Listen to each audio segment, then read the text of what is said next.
সমবেত বরেণ্য ঋত্বিক মণ্ডলী, কল্যাণী মায়েরা, দাদারা যারা এসেছেন সবাইকে আমার শ্রদ্ধা ভক্তি প্রণাম জানাচ্ছি। শিশির ঠাকুর অনুকূল চন্দ্রের আদর্শ অনুসারী সৎসঙ্গ আন্দোলনের সাথে আমরা যারা সম্পৃক্ত, আমরা প্রত্যেকেই অনুষ্ঠান শেষে, ঘরোয়া অনুষ্ঠান অধিবেশন শেষে কতগুলো বাণী পাঠ করি, যাকে মটো বলা হয়, মানে আহ্বান ধ্বনি বলা হয়। আহ্বান ধ্বনি পরবর্তী ফলে আমরা প্রতিটা অনুষ্ঠানে সাধারণত উচ্চারিত করা হয়। তার মধ্যে প্রথম যে আহ্বানী ধ্বনি বা মটো, আর্যস্থান পিতৃস্থান উচ্চ সবার পূর্যমান, অমর রহু কার্যবাদ যাবো কুঠু কার্যজাত। আমরা উচ্চারণ করি দীর্ঘদিন ধরে। এখানে প্রবীণ রয়েছেন, এখানে আমি দেখলাম আমাদের রবিদাও রয়েছে। সেই রবিদার দীর্ঘদিন ধরে সৎসঙ্গী, তাকে আমার শ্রদ্ধা জানাচ্ছি। এবং তার বাড়িতে নিয়মিত অনুষ্ঠানটা তো সেখানে আমরা দেখেছি, সব জায়গায় হয়। কিন্তু প্রশ্ন দাঁড়িয়েছে, আমি অনেক চিন্তা করে করে দেখলাম আর্যস্থান কথাটি কোত্থেকে। আর্যস্থান পিতৃস্থান মানে আমাদের এখানে এইটুকু বুঝতে পারলাম যে আমাদের পিতৃপুরুষ যারা আছে, পিতৃপিতামহ, তারা হচ্ছে আর্যস্থানের বাসিন্দা, এখানে জন্ম হয়েছিল। তাহলে এই যে আর্য ভারতবর্ষ গানটা এখানে পরিবেশিত হবে, সেই আর্য ভারতবর্ষ কিন্তু আমরা যে বর্ণনা এখন আমরা দেখছি বা ভারতবর্ষ, সেই ভারতবর্ষ প্রথমে যেটা ছিল বিষ্ণু পুরাণে যে ভারতবর্ষের কথা পাই, যে ভারতবর্ষের নাম ছিল জম্মুদ্বীপ। আর সেই ভারতবর্ষ থেকে ইরান থেকে বিস্তৃত ওইদিকে হিমালয় পর্বতমালা। আর সেই ভারতবর্ষের মধ্যে যারা আর্য শব্দের অর্থ হচ্ছে নোবেল, আর্য মানে হচ্ছে যারা সত্তাবাদী, সত্তাবাদী সাত্বিক চলনায় চলতে যারা চায় তাদের বলা হয়। এখানে কিন্তু তথাকথিত ভাবে অনেকে মনে করেন জাতপাতের ব্যাপার, তা কিন্তু নয়। কারণ বর্তমান পুরুষোত্তম একটা বাণীকে সবাইকে এত উচ্চারণের পথে নিয়ে গেলেন, যেটা কিন্তু জানিয়ে গবেষণা করতে হবে। একটা ছোট্ট বাণী দিলেন, মঙ্গলীয় নিগ্র যারা, এগুলো কিন্তু মঙ্গলীয় নিগ্র আপনারা জানেন, যারা অ্যানথ্রোপোলজি পড়াশোনা করে, সেই অ্যানথ্রোপোলজির মধ্যে কথাগুলো আছে। মানে মানুষের যে এই যে উৎপত্তি,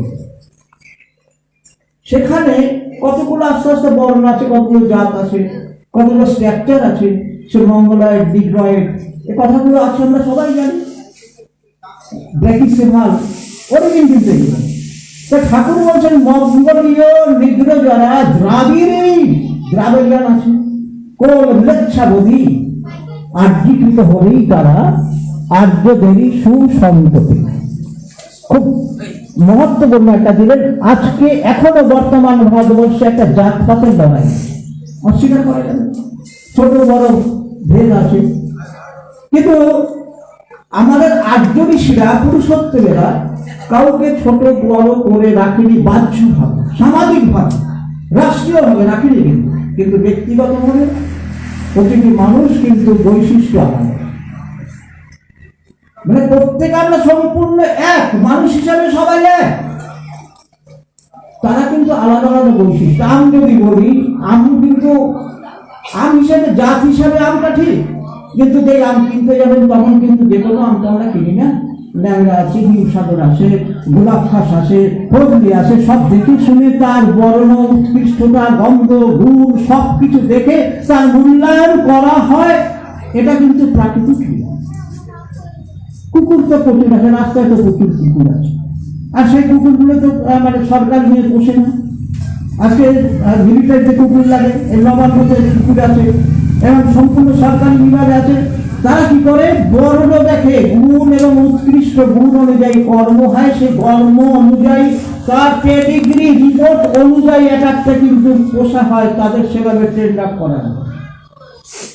তাহলে সেটাই মানে ঠাকুর বলছেন মানুষ হিসাবে সবাই সমান, ভারতবর্ষ তাই বলছে, কিন্তু প্রতিটি মানুষের গুণ এবং কর্মকে তার সঠিক জায়গায় কাজে লাগানোর নাম ব্যবস্থা হচ্ছে বর্ণাশ্রমের একটা ব্যবস্থা। আর তাই জন্য বললেন যে যেখানে জন্মগ্রহণ করুক সে যদি আর্যকৃষ্টি মেনে চলে, সত্তা ধর্ম মেনে চলে, সাত্বিক পথে চলতে চায়, পুরুষোত্তমকে গ্রহণ করে, তারা আর্যীকৃত, তারা আর্যের সুসন্ততি। কিন্তু এটা নিয়ে আমরা নানা পৃথিবীর এমন কোন সভ্যতা নেই শ্রীমদ্ ভগবদ গীতাকে তারা গ্রহণ করেনি।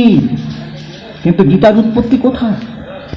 আমরা গীতা মন্দিরে পাঠ করি, আমরা শ্রাদ্ধ বাসরে পাঠ করি, কিন্তু গীতার উৎপত্তি হচ্ছে একটা যুদ্ধক্ষেত্রে। শ্রীমদ্ ভাগবত গীতার উৎপত্তি বুঝতে হবে যুদ্ধক্ষেত্রে, কুরুক্ষেত্রে।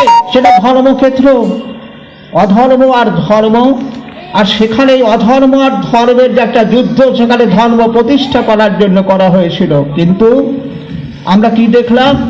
সেখানে কৌরব আর পাণ্ডব দুই যুযুধান পক্ষ দাঁড়িয়েছে, আর সেই গীতার নায়ক যিনি পুরুষোত্তম শ্রীকৃষ্ণ, তিনি কি করছেন? অর্জুনের সারথি।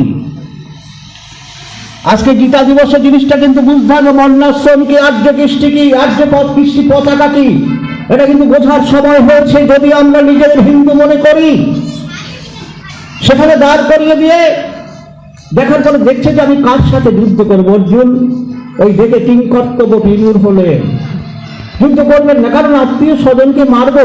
এখানে সত্যগুণ দেখালো, সকল সত্যগুণ দেখালো, এই মৃত্যু আমি চাই না, মৃত্যু করবো না, এইভাবে যুদ্ধ করবো না বলে সে কি করলো? এমন একটা সময় মানে সব প্রস্তুত, তখন সে যুদ্ধ করবে না। প্রধান সেনাপতি পাণ্ডব পক্ষে তিনি যুদ্ধ করবে না। তখন শ্রীকৃষ্ণ তাকে নানাভাবে বোঝাচ্ছে। প্রথমে এমন একটা ভাষা বললেন, অনার্য দুষ্টম, মানে এই বিষমকালে এমন একটা সময় আমরা এসেছি, তখন তুমি অনার্যদের মধ্যে কথা বলছো। এইবার আর্য অনার্য চলে এলো, অনার্য দুষ্টম, অর্থাৎ আর্য কৃষ্টির পরিপন্থী, বর্ণাশ্রমের পরিপন্থী কথা তুমি বলছো। তাতেও সে বাদ বলছে না, কিছুতেই কিছু শুনছেন না। তখন সে বলছে তুমি ক্ষত্রিয়, রক্ষা ধর্ম তোমাকে পালন করতে হবে। আর রক্ষা ধর্ম পালন করার জন্য তোমাকে কি করতে হবে? এই ধর্মযুদ্ধ করতে হবে। তাদের বলছেন চাতুর্বর্ণ মায়া সিস্টেম গুণ তাদের বিভাগ। শ্রীমদ্ ভাগবত গীতার একটা এখানে বর্ণাশ্রম চলে এলো, অর্থাৎ আমি এই চতুর্বর্ণ সৃষ্টি করেছি কি অনুযায়ী? গুণ কর্মের বিভাগ অনুযায়ী। এটা অস্বীকার করলে চলবে না। তাই গুণ অনুযায়ী তিনি বলছেন, গুণ অনুযায়ী জ্ঞান হয়, জ্ঞান অনুযায়ী কর্ম। আমাদের জন্ম থেকেই তিনটে গুণের অধিকার আমাদের আছে, সত্য, রজ, তম। সেই সাত্বিক গুণ হচ্ছে, সাত্বিক গুণে লিপ্ত। আমাদের আর্য কৃষ্টি পতাকা উত্তোলন করা হলো, সেটা হচ্ছে আমাদের আইডেন্টিটি, ভারতীয় মানুষদের আইডেন্টিটি। আর সেই আইডেন্টিটি শুধু মানুষের মধ্যে নয়, প্রতিটি বর্ণের মধ্যে, প্রতিটি প্রজাতির মধ্যে, সবকিছুর মধ্যে এই আইডেন্টিটি আছে, অস্বীকার করতে পারবে না। আর সেই আইডেন্টিটি যদি আমরা একটা জায়গায় নিয়ে আসতে চাই, সেটা চারটে বর্ণে বিভক্ত হয়, চারটি গ্রুপে বিভক্ত হয়। চারটে গ্রুপ ছাড়া কোথাও কোনো প্রত্যেকটি প্রজাতির মধ্যে বর্ণাশ্রম দেখানো রয়েছে। যারা অস্বীকার করতে চান বর্ণাশ্রম মানব না, কথা বলে, তার ভালো জাতের কুকুরের কথা বলে, যেমন তেমন ভাবে সেই কুকুরকে ব্রিডিং করায় না, যেমন তেমন ভাবে কুকুরটাকে কিনে আনে না। রাস্তার কুকুরটাকে তো তাহলে পোষা যেত, স্ট্রিট ডগ, কিন্তু স্ট্রিট ডগ গুলোকে অবহেলা করে কেন এই ভালো জাতের কুকুরগুলোকে আমরা গুরুত্ব দিচ্ছি? এই হচ্ছে বর্ণাশ্রমের গুরুত্ব। আর একটা জিনিস আপনারা বুঝবেন, যারা বর্ণাশ্রম মানতে চাইছেন না, তাদের কাছে অনুরোধ, আমরা মানুষের মধ্যে কি হয়? আমরা অসুস্থ হলে কোথায় যাই? হসপিটাল যাই, নার্সিংহোমে যাই, তখন ব্লাড ট্রান্সফিউশন করতে হয়। এমন একটা অসুস্থ অবস্থায় রক্ত দিতে হয়। তাহলে আমরা যখন সবাই এক, তাহলে রক্তের ব্লাডের গ্রুপ কেন মনে হয়? সেখানেও দেখবেন ব্লাডের 4টি গ্রুপ আছে, ব্লাডের 4টি শ্রেণী আছে। তাহলে বিন্যস্ত শ্রেণীর কেন মনে হয়? তাহলে তো আমরা যার খুশি যেমন খুশি রক্তের জন্য মানুষ একটা, আমার প্রিয়জন যখন ভর্তি হয় তার যদি রক্তের প্রয়োজন হয় ব্লাড ব্যাংকে গ্রুপ মেলানো রক্তের খোঁজ করতে হয়। এখনই তো এখানেও তো বোঝা গেল যে বর্ণাশ্রমের গুরুত্ব কতটা। তাই এই 4টে বর্ণ, আমরা এখানে 4টে বর্ণের যে পতাকা, চতুর্বর্ণ রঞ্জিত কৃষ্টি পতাকা, ঠাকুর বলেছেন আজকে শুধু ভারতবর্ষের আর্য কৃষ্টি ওর উপরে রক্ষিত হয়েছে, আজকের কথা নয়, আজকের কথা নয়। ওই 4টে বর্ণের উপরে হচ্ছে বৃক্ষবর্ণের প্রতীক সাদা, তারপরে একটা প্রতীক রয়েছে রক্তবর্ণের প্রতীক ক্ষত্রিয়, তারপরে রয়েছে হরিদ্রা বর্ণের প্রতীক বৈশ্য, তারপরে শীত বর্ণের প্রতীক রয়েছে শূদ্র, কেউ ছোট নয় কেউ বড় নয়। আমাদের বেদে সুন্দরভাবে বর্ণনা করা হয়েছে যে ওই আমাদের মস্তিষ্ক, মাথা বৃক্ষের সমান, বিভক্ত একটা দেহের মধ্যে 4টি ভাগ। এই বাহু কি করে? বাহু দেহকে রক্ষা করে, তাই ক্ষত্রিয়কে বাহুর সাথে তুলনা করা হয়েছে। আর উদর কি করে? উদর হচ্ছে আমাদের দেহটাকে খাইয়ে রাখে এবং উদর পূর্তি করলে আমরা বাঁচতে পারি। সেই সমগ্র খাদ্যের ব্যবস্থা করেন কারা? বৈশ্য শ্রেণী। সেই উরুর সাথে কল্পনা করা হয়েছে এবং সমগ্র সমাজটাকে পরিচালিত করে। আজকে আমাদের সভ্যতা উন্নতি যা কিছু করে, তারা কিন্তু সমগ্র কর্মী যারা আছে সে কর্মীরা শূদ্র বলা হয়েছে, কেউ ছোট কেউ বড় নয়। আর ঠাকুর হরিচন্দ্র সুন্দরভাবে ব্যাখ্যা করলেন, শূদ্রই তো জাতির চাকা, বৈশ্য যোগায় দেশের টাকা, ক্ষত্রিয়রা রাজার জাত, সবার পুনর্বি প্রধান। এটা অস্বীকার করা যাবে না।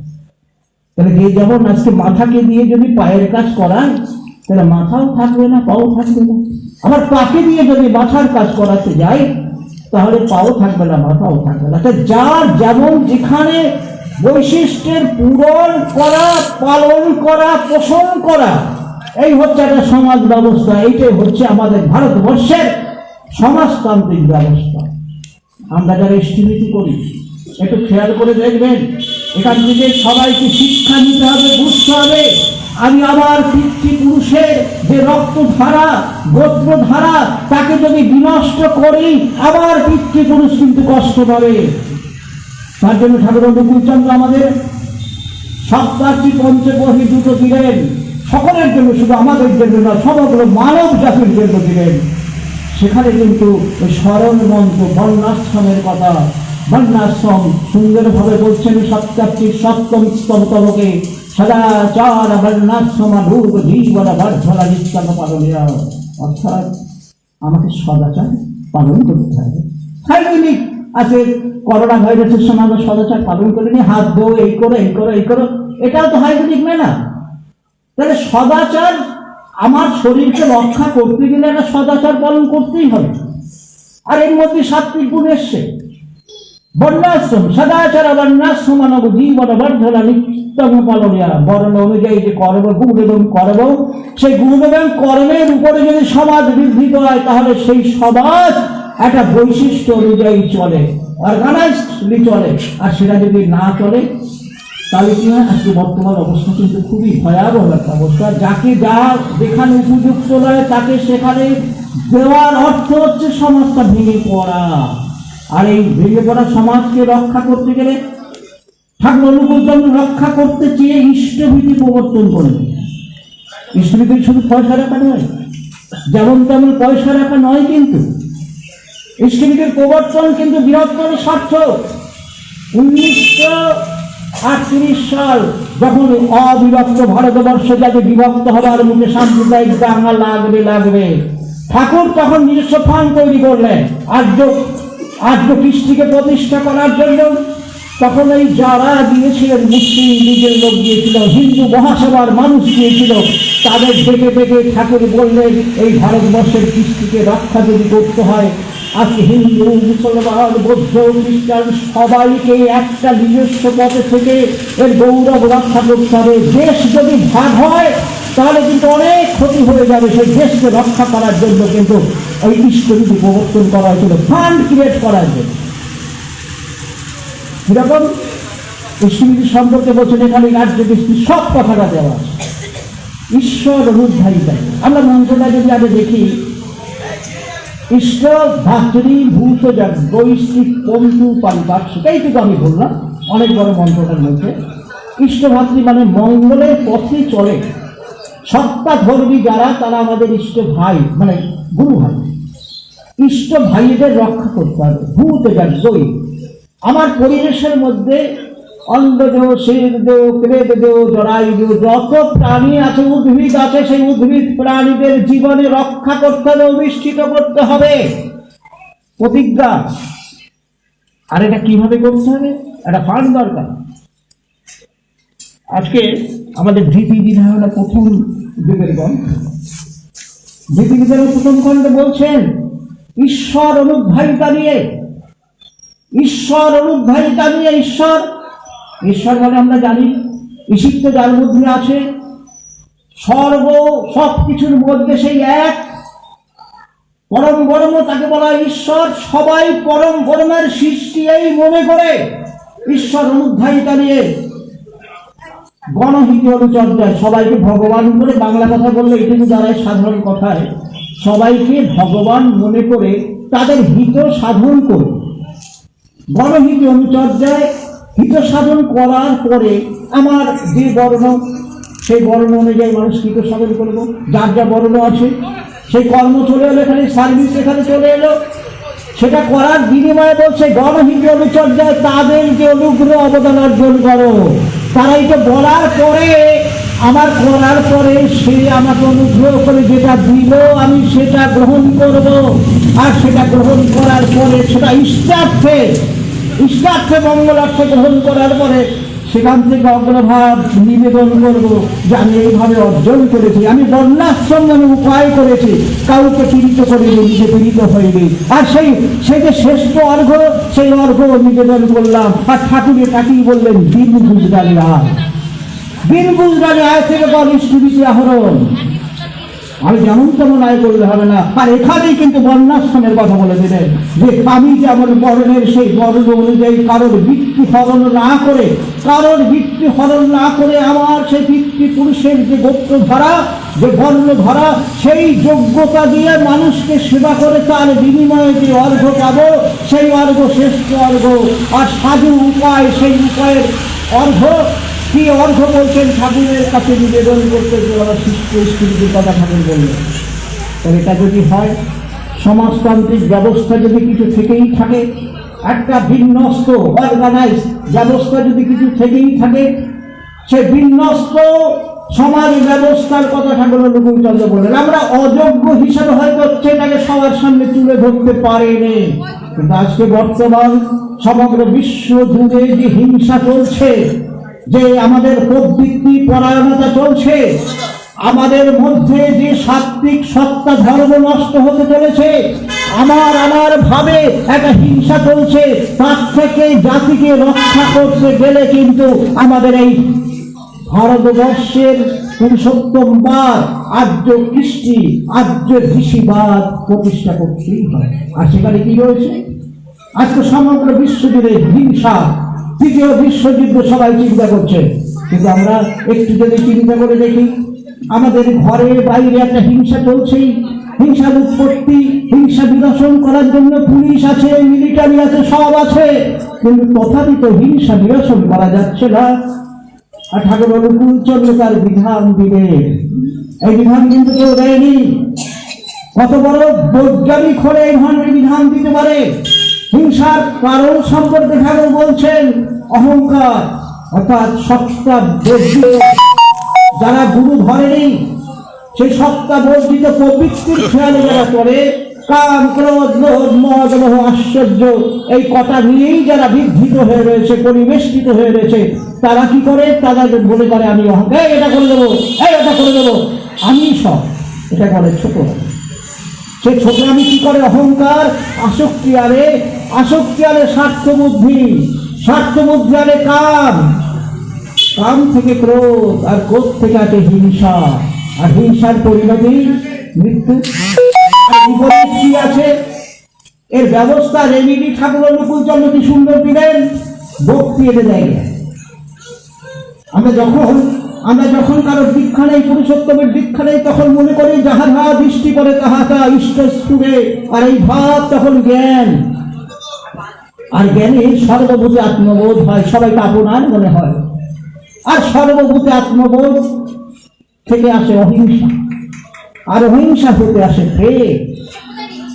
আর ভারতবর্ষের কথা চৈতন্য মহাপ্রভু যে প্রেমের কথা বলেছেন, সেই প্রেম নারী পুরুষের একত্রিত চলাফেরা প্রেম নয়। ধর্ম, অর্থ, কাম, মোক্ষ এই পুরুষার্থের চতুর্বর্গের উপরে যেটা রয়েছে সেটা হচ্ছে প্রেম। কেমন প্রেম?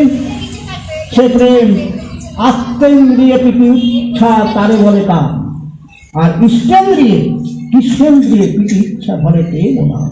সবাই কৃষ্ণের সেবক, সবাই রামের সেবক। আমাদের রাম, কৃষ্ণ, বুদ্ধ, যিশু, মোহাম্মদ, তাদের শ্রদ্ধা জানানো হলো প্রার্থনার মাধ্যমে। এখানে কোনো সাম্প্রদায়িকতার কথা বলেনি ঠাকুর অনুকূলচন্দ্র। আমরা প্রতিটি সম্প্রদায়ের যারা নবী, যারা প্রফেট, তাদের শ্রদ্ধা জানাই।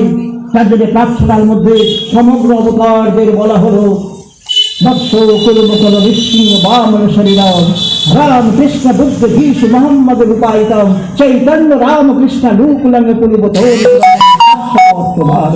জিনিসগুলো বুঝতে হবে। প্রতিটি পুরুষোত্তমকে প্রণাম জানানো হয়েছে। আবার তারপরে বন্দে পুরুষোত্তমকে ধরি আমরা দেই, সেখানে সমগ্র উত্তম পুরুষ যারা আছে তাদের প্রণাম বন্দনা করা হচ্ছে।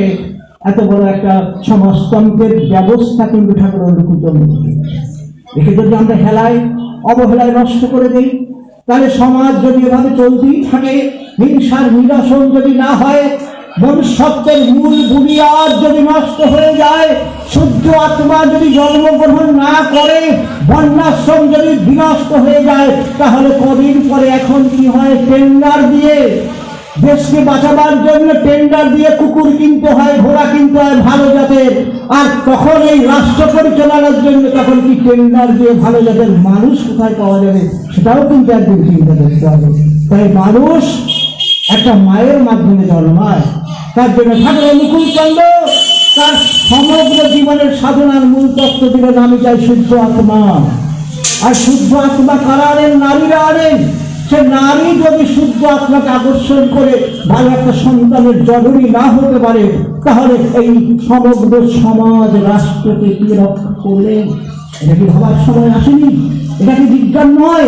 একটা কুকুরের বাচ্চার জন্মগ্রহণ করাবার জন্য, একটা ভালো জাতের ফসল করাবার জন্য যদি একটা বিজ্ঞান থাকতে পারে, তাহলে ভালো মানুষ যারা এই দেশকে রক্ষা করবে, সমগ্র বিশ্বকে রক্ষা করবে, সেই ভালো মানুষ সেও তো মায়ের গর্ভ থেকে এই ভূমিষ্ঠ হয়। তাহলে সেই মাকে কি শিক্ষা দেওয়ার প্রয়োজন নেই? বিবাহ ব্যবস্থা রক্ষা করার প্রয়োজন নেই? রক্তের শুদ্ধতা রক্ষা করার প্রয়োজন নেই? বর্ণের যে ব্যবস্থা, একেবারে সনাতনী ব্যবস্থা, একেবারে প্রকৃতির ব্যবস্থা, সেগুলো কি রক্ষা করার প্রয়োজন নেই? এগুলো প্রত্যেককে চিন্তা করতে হবে। আর তা যদি না করি, আমি আমার পিতৃপুরুষের যে রক্তধারা তাকে অপমান করব। তাই আজকে গীতা দিবস, গীতার প্রধান জিনিস হচ্ছে বর্ণাশ্রম। এই গীতা রক্ষা হয়েছিল, গীতা প্রতিষ্ঠিত হয়েছিল, গীতা আমাদের জন্য উপহার দিয়েছিলেন শ্রীকৃষ্ণ শুধু বর্ণাশ্রমকে রক্ষা করার জন্য। আর গীতাকে মানব, গীতাকে পাঠ করব, কিন্তু বর্ণাশ্রমকে মানবো না, আর্য কৃষ্টিকে মানবো না, আর্য কৃষ্টির এই চতুর্বর্ণ পতাকাকে মানবো না। এটাই হবে জাতীয় পতাকা। ঠাকুর বলেছেন এর মধ্যে থাকবে একটা শ্রীকৃষ্ণের হাত, আর থাকবে তার একবারে চক্র। যে চক্র শ্রীকৃষ্ণের হাতে ছিল, সেই চক্র নিয়ে শ্রীকৃষ্ণের হাত থাকবে। আর এটাই হবে সমগ্র বিশ্বের একটা আইডেন্টিটি। এই রক্ষা করতেই হবে। আমরা যদি একটা রাজনৈতিক নেতা যদি আমরা হই, আমরা কর্মী হই, আমরা দলীয় পতাকে শ্রদ্ধা জানাই, অস্বীকার করতে পারবো না। শ্রদ্ধা জানাই, তাকে অপমান করি না। তাহলে আমাদের যে কৃষ্টি, আমরা যে আর্য কৃষ্টি, আমরা যদি হিন্দুও বলে থাকি, ঠাকুর কিন্তু হিন্দু শুধু বলে, আর্য হিন্দু, আর্য মুসলমান, আর্য বৌদ্ধ, সবাই আর্য বলেছেন। যে যেমন ভাবেই থাকুক না কেন, সৎসঙ্গ কখনো এই সব কথা বলেনি। সে হিন্দু বোঝে না, মুসলমান বোঝে না, বৌদ্ধ বোঝে না, খ্রিস্টান বোঝে না, সেটাই মানুষ।